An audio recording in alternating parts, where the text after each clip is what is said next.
Biblias en Mateo 24.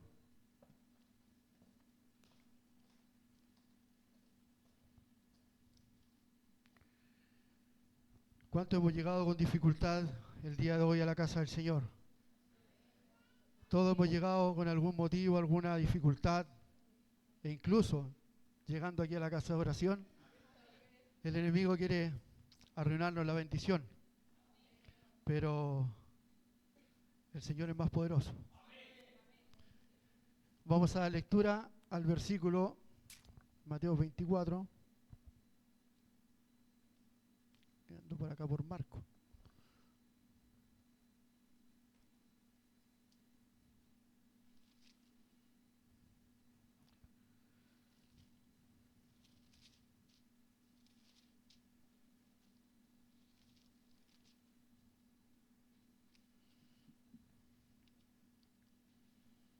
Mateo 24.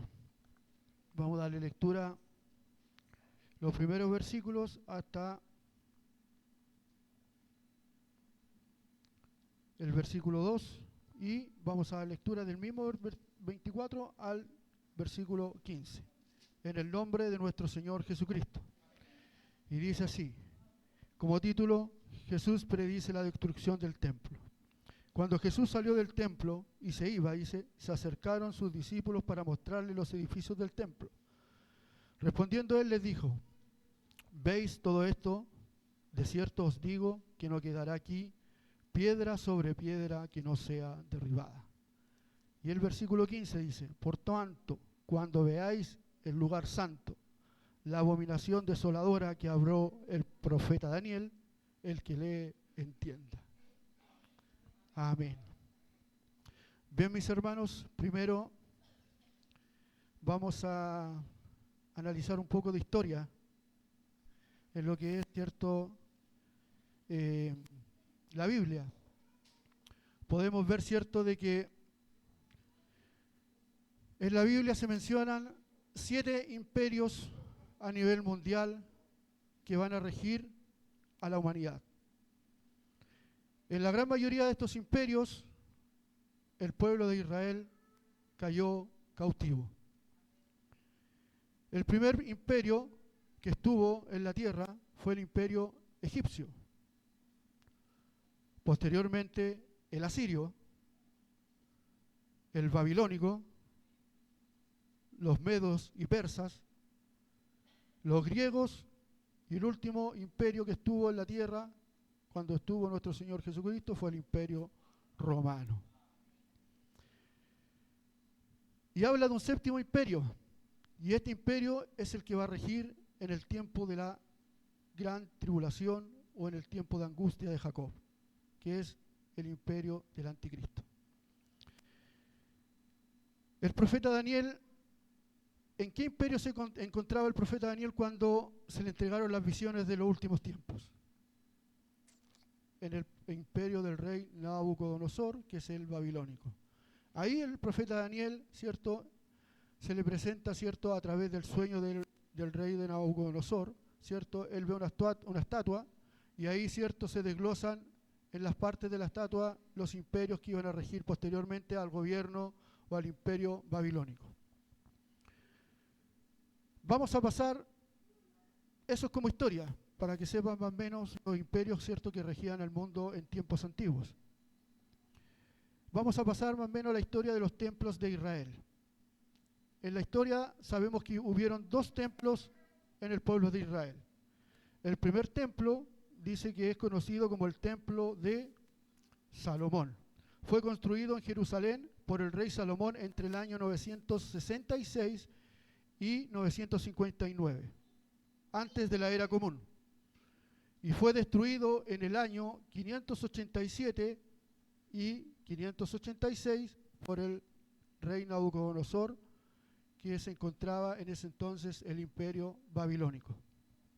El segundo templo dice que fue construido cuando estaba como gobernador Zorobabel, y los judíos que regresaban del exilio de Babilonia, dice, con la aprobación del rey persa Ciro, quien autorizó, ¿cierto?, la construcción del segundo templo. En este entonces el pueblo de Israel estaba siendo, ¿cierto?, no subyugado, sino que prácticamente el rey Ciro fue recibido por el pueblo de Israel como un Mesías en ese entonces. Entonces no era tanto que estaban bajo el yugo de esclavitud, sino que él fue más permisivo en su gobierno con el pueblo de Israel. Y dice que él autorizó, ¿cierto?, la construcción del segundo templo de Israel. Pero hay algo muy importante que sucede entre estos dos imperios, entre los medos y los persas y el imperio romano. No hace falta un imperio que está entre los medos persas y los romanos, que fue el imperio griego.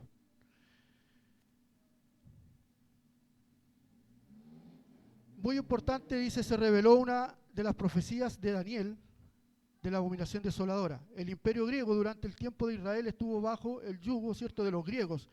Se desencadenó una de las profecías más importantes dadas por Dios a través del profeta Daniel, donde para el pueblo de Israel encajó esta profecía que es la abominación desoladora. Dice de que el rey, dice, Antíoco Epífanes, el rey griego, dice de que en el año 1667 antes de Cristo, no, el 167 antes de Cristo, dice que él profanó el segundo templo de Jerusalén al introducir, dice, dioses paganos en el altar del Dios de Israel. Dice que él construyó en el altar del templo, dice, construyó una estatua gigantesca del dios griego Zeus. Y también dice que donde se sacrificaban animales consagrados, ¿cierto?, para el sacrificio al Dios de Israel, él dice que sacrificó animales impuros. O sea, dice que sacrificó cerdos en el altar. Para esto, el pueblo de Israel dice que se configura para el pueblo de Israel la abominación desoladora, que habló el profeta Daniel.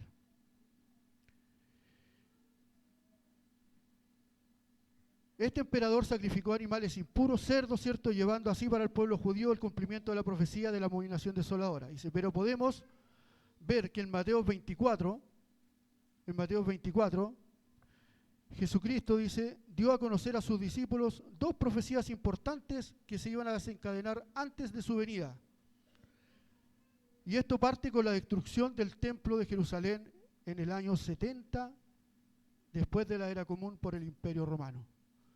Dice que cuando Jesús estaba en este pasaje que leímos, dice que estaba con sus discípulos, ¿cierto?, admirando, ¿cierto?, las construcciones del templo, y los discípulos le dijeron, Señor, le dijeron, ¿ves esto todo tan impresionante que está acá? ¿Por qué? Porque el rey Herodes, cuando él, en el periodo, ¿cierto?, del rey Herodes, él reconstruyó el templo de Israel del segundo templo. Dice que él agrandó el templo, dice que la gran mayoría de las paredes del templo, tanto por el exterior como por el interior, estaban revestidas de oro puro y piedras preciosas. Entonces era una construcción magnífica para aquella época. Entonces los discípulos estaban, creo que si podemos decir que una de las maravillas, una de las 7 maravillas del mundo en ese entonces, la primera era el templo de Dios. Entonces para los judíos era algo muy sagrado ver, ¿cierto?, las construcciones del templo, y le preguntan al Señor Jesús, le dicen, ¿ves, Señor, todas estas construcciones? Y el Señor dice que ahí Él da la primera profecía que se iba a cumplir 70 años después. Dice que Él dijo, veis aquí, no quedará piedra sobre piedra que no sea derribada. En el año 70 después de Cristo, dice que el Imperio Romano arrasa, dice, con todo lo que estaba en el templo de Jerusalén, destruye las murallas del templo, y dice que en ese momento el pueblo de Israel sale al exilio de Jerusalén.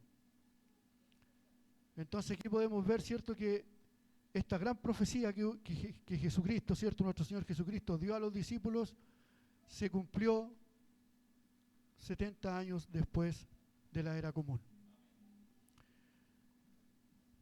Ahora, la segunda profecía, una de las profecías más importantes también que nuestro Señor Jesús nos da a través de este pasaje bíblico, es la del versículo 15.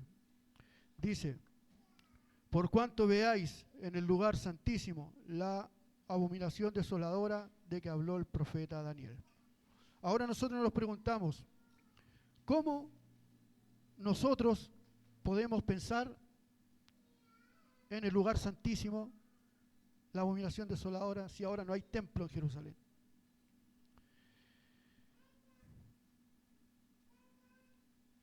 Durante estos versículos podemos entender de que hay una profecía que aún no se cumple, que Jesús nos dio en estos pasajes bíblicos, que es la reconstrucción del tercer templo. Podemos ver, ¿cierto?,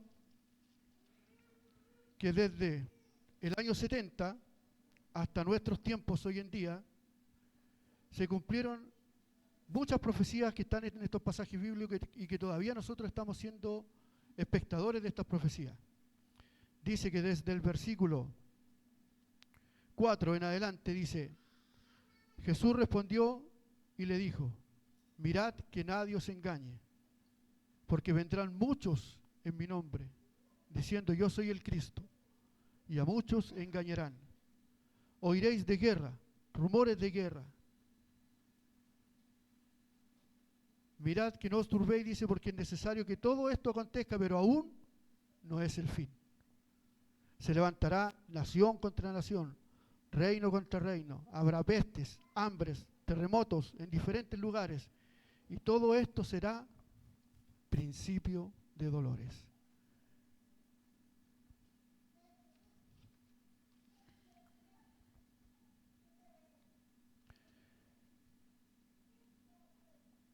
¿Qué sucederá cuando comience la semana 70 o los 7 años que habla el profeta Daniel en sus visiones?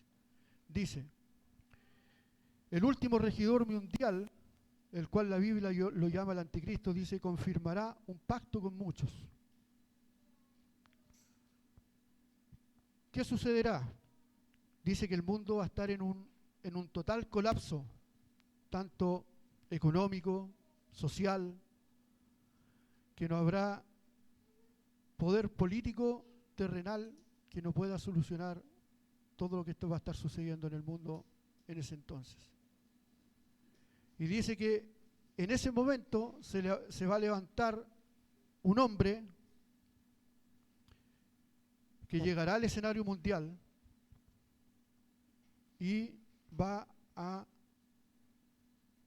tomar de las dos organizaciones mundiales que rigen hoy en día nuestro país, que es la ONU y la Unión Europea. Dice que de ellos tomará 5 países de cada uno y formará 10 reinos mundiales. Dice que él va a modificar todo lo que hoy nosotros conocemos como el mapa geopolítico, con sus diferentes países, sus diferentes naciones, estados. Dice que en ese momento este gobernador mundial va a tomar el mapa y va a modificar en 10 reinos el mundo entero. Y eso lo podemos ver nosotros en Apocalipsis, capítulo 17, 12. Mi hermana Paula, ¿lo puede colocar, por favor? Apocalipsis 17, versículo 12.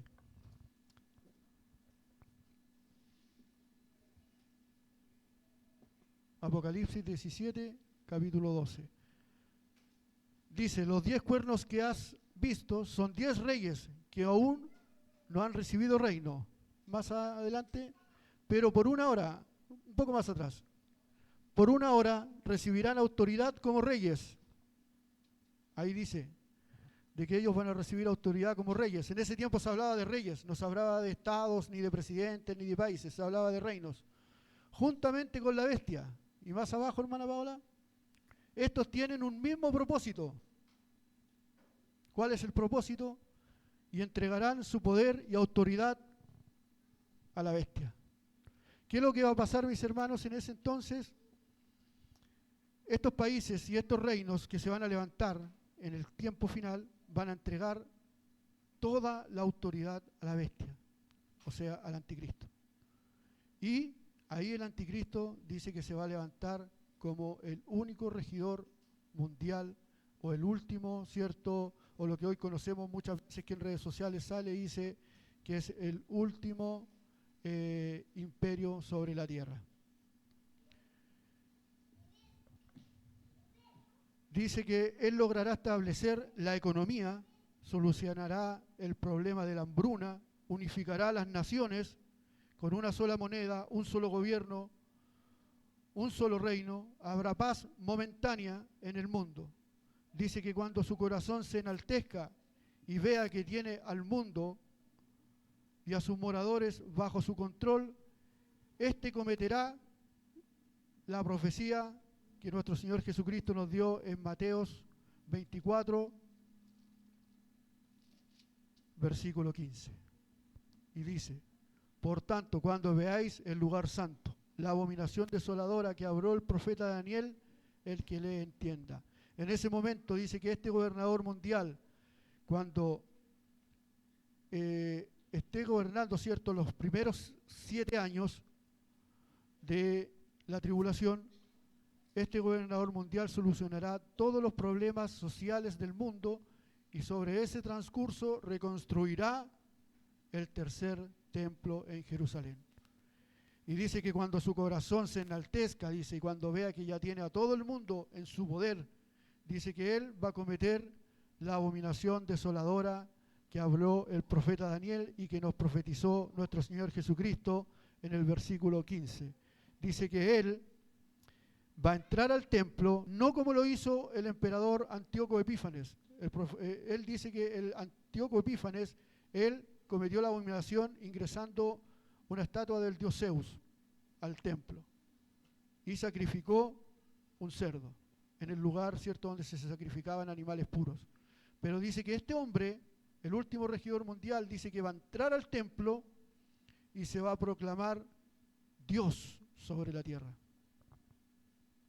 Ese va a ser la abominación desoladora que habló el profeta Daniel. Y dice más abajo: entonces los que estén en Judea huyan a los montes. El que esté en la azotea no descienda para tomar algo de su casa. Y el que esté en el campo no vuelva atrás para tomar su capa. Mas hay de las mujeres que estén encinta y que críen en aquellos días, dice. Orad pues porque vuestra huida no sea en invierno ni en día de reposo.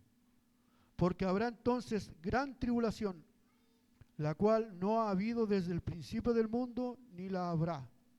De aquí en adelante, cuando suceda esta abominación desoladora, va a ser a la mitad de los 7 años que va a gobernar este último emperador mundial.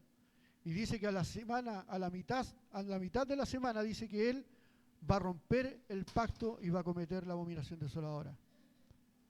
Eso lo podemos ver en Daniel 9:27, hermana Paola, por favor. 9:27. Daniel 9:27.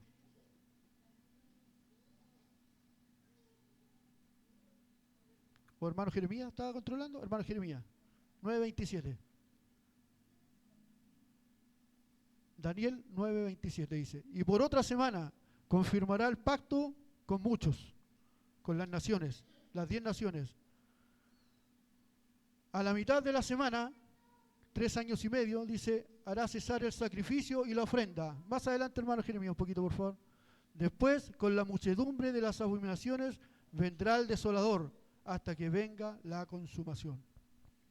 Dice que a la mitad de la semana, este último regidor mundial va a romper el pacto que hizo al inicio de los 7 años y va a cometer la abominación desoladora.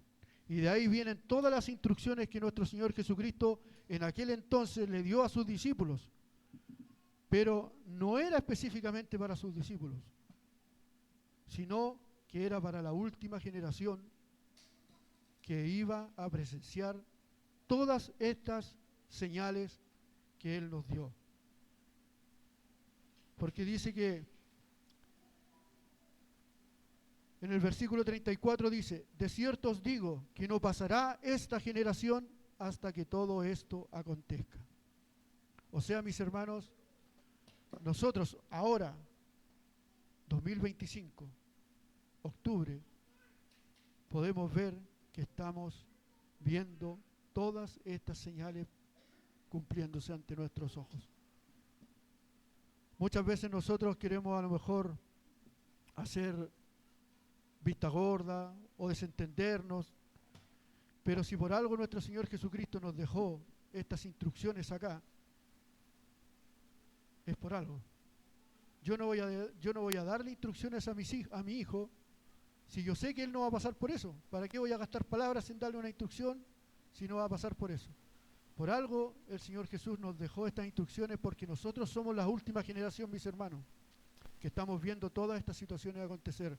Hoy en día, en el escenario mundial, hay un personaje que ya lo están tildando en las redes sociales, en las noticias, que ya lo están tildando como que es el supuesto anticristo. No podemos asegurarlo, no podemos, ¿cierto?, decir, no, él es él, no es él. Pero tenemos que estar viendo cuál es la actitud que va a tener el anticristo cuando se presente en el escenario mundial. ¿Cuál es el, ¿cómo se dice la palabra? El prototipo que se está empezando a formar a nivel mundial. Dice que este hombre va a llegar como un pacificador. Va a llegar haciendo tratados de paz, va a solucionar conflictos de guerra. Primeramente tiene que ser de sangre judía, porque si no el pueblo de Israel no lo aceptaría. Y sabemos que este personaje que hoy en día también es judío ultra ortodoxo. Dice que de las mujeres de su estirpe no hará caso. Él tampoco se casó con una mujer de su estirpe. Dice que se casó con una estadounidense que tuvo que transformarse a la religión judía. Entonces tenemos que ir viendo. Yo no estoy diciendo que vaya a ser el anticristo, pero es una posibilidad. Así que, mis hermanos, para terminar, usted me dirá, bueno, dentro de todo esto, ¿dónde queda el arrebatamiento? ¿Dónde queda el arrebatamiento? Esta doctrina del arrebatamiento surge a principios del siglo XIX en el Reino Unido, popularizándose en el siglo XX a través de la teología dispensacionalista de John Nelson Darby. Antes de este siglo no existía esta doctrina del arrebatamiento. Solo se predicaba de la segunda venida de Jesús. En el arrebatamiento hay tres doctrinas que son las que más, cierto, hoy en día sobresalen. Dice que la primera es al principio de la gran tribulación. La otra doctrina, la segunda, dice que es a la mitad de la tribulación, cuando se rompe el pacto. Y la tercera, que es al final, momentos antes de la segunda venida visible de nuestro Señor Jesús. Solo nosotros, mis hermanos, pidámosle a Dios que nos dé claridad para entender todos sus misterios. Nosotros solo debemos preocuparnos, mis hermanos, de que tengamos nuestras lámparas llenas. Nada más que eso. Preocuparnos que nuestras lámparas estén llenas, para cuando el Señor nos llame de forma personal o a su pueblo. Por alguna razón nuestro Señor nos dejó todas estas señales, tanto a los seguidores de la época como para nosotros que vamos a ser la última generación. Así que, mis hermanos, Hasta aquí dejo la palabra del Señor. Si usted en su casa puede darle lectura, usted va a ver que Mateo 24 sigue una cronología exacta. Exacta. Dice de que comienza desde las señales, después dice que la abominación desoladora y la segunda venida. Nada más que eso. Así que mis hermanos, hasta aquí dejo la palabra del Señor, esperando que usted saque lo bueno para usted y lo que el Señor haya hablado a su corazón. Solamente debemos tener nuestra lámpara llena. Ante todos los sucesos mundiales que puedan empezar a suceder, lo importante es que nosotros estemos preparados para lo que venga y para cuando el Señor nos llame. Le invito a que se ponga de pie y oramos al Señor.